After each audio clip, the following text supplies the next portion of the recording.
안녕하세요. 법학박사 김철치입니다. 오늘은 민사상고이유서, 형사상고이유서에 대해서 가르쳐 드리겠습니다. 마침 지금 대법원에 민사상고이유서 내려가는데요. 상고이유서는 2심에서 3심에서 이제 상고장 내잖아요. 그러면 2심에다가 상고장 내면 그 다음에 그 대법원으로 보내줘요. 그러면 대법원에서 사건 번호가 나오고 그 소송 기록이 자기들한테 왔다고 통지서를 해요. 그러면 민사든 형사든 20일 내에 상고 이유서를 내야 돼. 안 내면 기각돼요. 자, 그런데 요걸 낼 때 이제 초일 불사님이라서 요손님은 7월 29일인가 도착했어요. 그러면 30일부터 기산하잖아요. 그러면 오늘이 어제가 18일 일요일인데 어제가 20일째 되는 날인데 원래 기간 계산할 때 만료일이 공휴일이면 그 다음날 기산해 걸랑요. 그래서 19일로 오늘 내도 되는 거예요. 이제 급하게 연락이 오셔가지고 수임을 안 하려고 했는데 도와달라고 해서 주말에 정말 그 방대한 양의 1심 2심 사건 기록을 다 검토해가지고 그 우리 법무사님하고 잘 썼는데 그 민사든 형사든 사실 뭐 이렇게 뒤집어질 확률은 높지는 않지만 법리적으로 3심은 법률심이에요. 사실관계를 장황하게 써도 도움은 안 되는데 그래도 억울한 점에 대해서는 그 사실 오인으로 인해서 법리를 잘못 적용하는 경우가 있거든요. 1심 재판청에서 뭐 예를 들어 이거 같은 경우 과실상계나 뭐 증거 신빙성 증거에 만약에 민법 750 불법행위 손해배상 상대가 제기해오면 거기에 대해서 항변을 하고 그 원고는 원래 주장을 하며 거기에 대해서 입증 서면을 내야 돼요. 근데 증거 없이 만약에 했었다 아니면 이 화재가 나가지고 뭐 임차인한테 세 줬는데 임차인이 거기서 뭐 배터리나 이런 거를 제조하다가 불이 났는 경우에 이런 화재 소송뿐 아니라 보험에서 구상금 소송 대의로 그 상고의 대의 청구할 수 있거든요. 그리고 뭐 화재, 실화 책임, 뭐 제조물 책임, 그리고 안전관리법 여러 가지 법이 적용되고 판례도 수십 개, 수백 개가 적용돼요. 그거를 대충 하면 안 되고요. 그 법리를 평상시에 많이 그 판례하고 법을 많이 알고 일을 많이 해봐야 돼요. 뭐 법무사들은 비용을 적게 받잖아요. 그러니까 많이 해봐요. 어차피 손님들도 성수할 가망성이 많지 않은데 어차피 변호사 돈 많이 주는 것보다는 그냥 최선을 다해가지고 법 잘하는 법무사한테 쓰자 이런 심정도 많거든요. 그리고 뭐 돈이 내가 많으면 변호사님 선임하는 것도 괜찮아요. 변호사님 돈을 많이 받는 만큼 그 시간을 많이 할애하잖아요.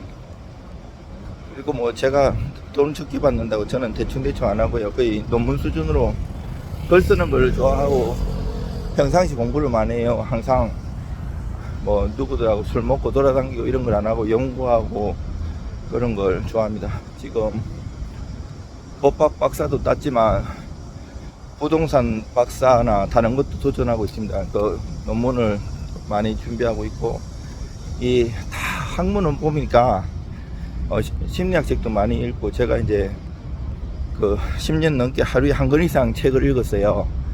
물론 계속 책이 바뀌는 건 아니에요. 그 요즘은 형편이 어려워가지고 옛날에 보던 책을 계속 보는데 그 학문은 보니까 뭐 철학, 심리학, 법학, 경영 다 하나로 통하는 것더라고요. 결국은 다 또 공통적인 게 있는 것더라고요. 제가들은 생각하는 게 투자책도 마찬가지고 투자도 뭐 채권, 주식, 비트코인, 부동산 많잖아요. 그런 하나의 업적을 이룬 대가들은 다른 심리학이나 다른 철학이나 다 공통적으로 추구하는 원리는 똑같은 것 같더라고요. 인내하고 남들보다 노력하고 실패해서 배우고 복귀하고 하면 이런 것들을 되게 강조하고 있습니다. 그리고 이제 우리가 형사는 내가 2심에 1심도 그렇고 재판받으러 대부분 가걸랑요. 그러면 판사님한테 듣잖아요. 선고 뭐 징역 1년에 집행유예냐 이렇게. 그러면 내가 들었기 때문에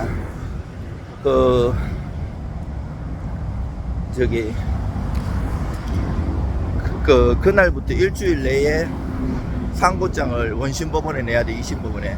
자, 그날부터지만 예를 들어서 오늘이 월요일이면 다음날 월요일까지 해야 돼요. 오늘부터 기산하는 게 아니고 초일 불산임이라서 다음날 내일부터 기산이 화요일부터 해서 그러면 일주일이 다음주 월요일까지 내면 되는 거고요.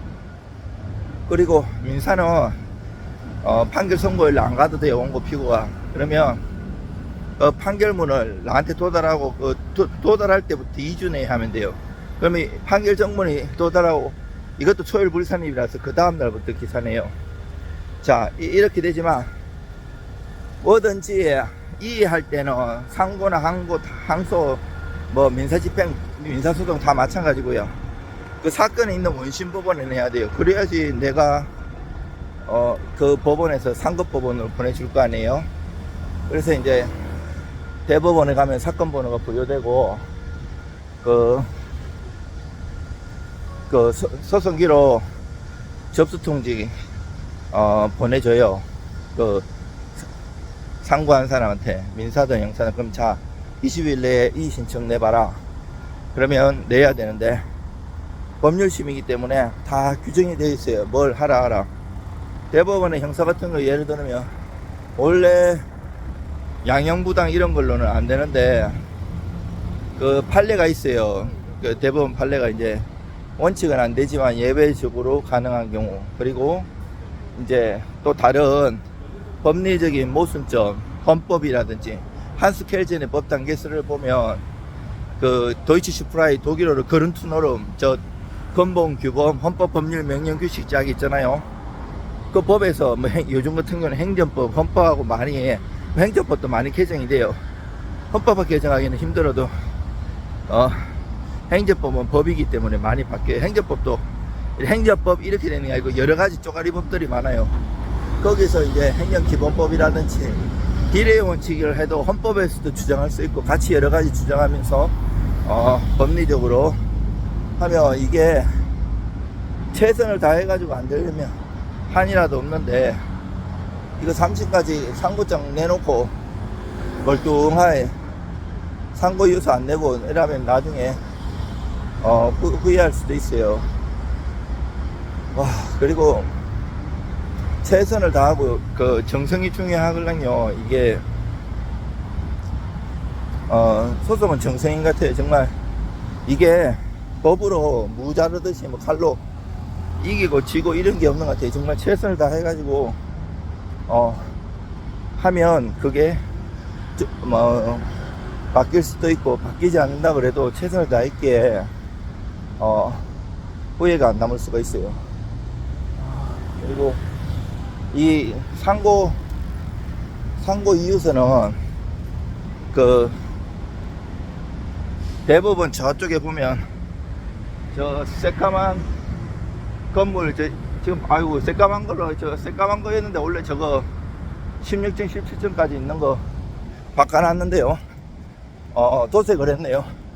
저기 다 내는 게 아니고 저기는 내가 이제 잘 알아요. 한국민사집행법원에서 10몇 년 동안 그 연구했기에 저기서 대법원 회의실에서 그 민사집행법 학계를 하시걸랑요. 대법관님들도 오실 때 있고 판사니 교수님들 많이 오는데 실질적으로 상고이어서는 저쪽에 그 법원행정처 물론 안에 들어가면 다 연결되어 있긴 했는데 일로 서쪽에서 이쪽으로 가면 대법원이고 저쪽으로 가면 저 법원행정처에 내야 되고요. 법원행정처 보면 몇 대 지하로 들어가는 게 그 계단 올라가서 1층 종합민원실에 내야 돼요. 그리고 저쪽에 서쪽경찰서 있고 대검찰청 있고 저 서울중앙지방검찰청 고등검찰청이 있어요. 서초역하고 교대역에 대부분 있고요. 이 사건 파악이 중요해요. 이렇게 그 법무사든 변호사든 누구든 방대한 양을 딱 줬을 때 짧은 순간 이것을 파악해가지고 법리적인 정책이 왜 이런 거를 빨리빨리 캐치 못하면 사실 상고장 낼 때부터 연락하는 경우도 있지만 급하게 하는 사람들도 있어요. 저는 빨리 파악할 수도 있지만 웬만하면 기존 했던 변호사님한테 가시라 했는데 이분도 이제 그렇게 얘기를 했는데 이제 비용도 많이 들고 성의가 없고 이래서 유튜브나 블로그로 오랫동안 봐왔기 때문에 해달라고 하셔가지고 마지못해서 해드렸는데 주말 반납하고 정말 성심성의껏 됐어요. 그 기존에 이제 그 대기업 보험사에서 이제 이런 손해배상소송의 법무사로서 이런 소장 작성에 이런 거를 많이 하고 공부를 많이 해봐갖고 특수불법행 이런 걸 잘 알아서 빨리 파악하는 것도 있지만 저는 자체적으로 이제 법서들도 많이 쓰고 이 글 쓰는 걸 좋아해가지고 책 보고 이런 게 빨리 판단하는 능력이 남들보다 좀 앞서기는 합니다. 그리고 이제 여기 다 왔습니다. 여기가 법원 행정처예요. 법원 행정처. 안에 들어가면 사진을 못 찍게 돼 있어요. 그 종합민원실 안에는 검열도 심하고 그냥 야외까지만 하겠습니다. 여기 공무원들은 보면 식사 시간 12시 안이고 일찍 나가시는 분들도 많더라고요. 여기 보시면 여기가 종합민원실이에요. 요 1층으로 내려가면 안 되고 저 위로 올라가고 저 안에가 종합민원실이에요. 아이고 그 부수참 형사는 상대방 수에 원본 하나 상대방 수 더하기 4부인데 보통 원본 한 부하고 부본 5부 한 6부 정도 내주고요. 민사는 상대방 수 더하기 7부 6부 이렇게 해요. 그러면 한 7부 8부 내주면 돼요. 이제 그 의뢰인 도장을 찍어 가지고 복사를 해도 되고요. 아니면 그냥 전에 그거를 7부 8부 복사한 다음에 다 도장 찍어도 되고 그거는 편하신 대로 하면 돼요. 이제 복사기가 안 좋으면 도장 찍고 이렇게 간이는 다 해야 되거든요. 그러면 복사기가 잘 안 넘어가는 수도 있기 때문에 저 같은 경우는 일일이 아예 10부나 이렇게 딱 복사한 다음에 도장을 다 찍어요. 법원 행정처라고 되어 있죠. 여러분들 힘내시고 접수하고 있습니다. 예, 수고하세요.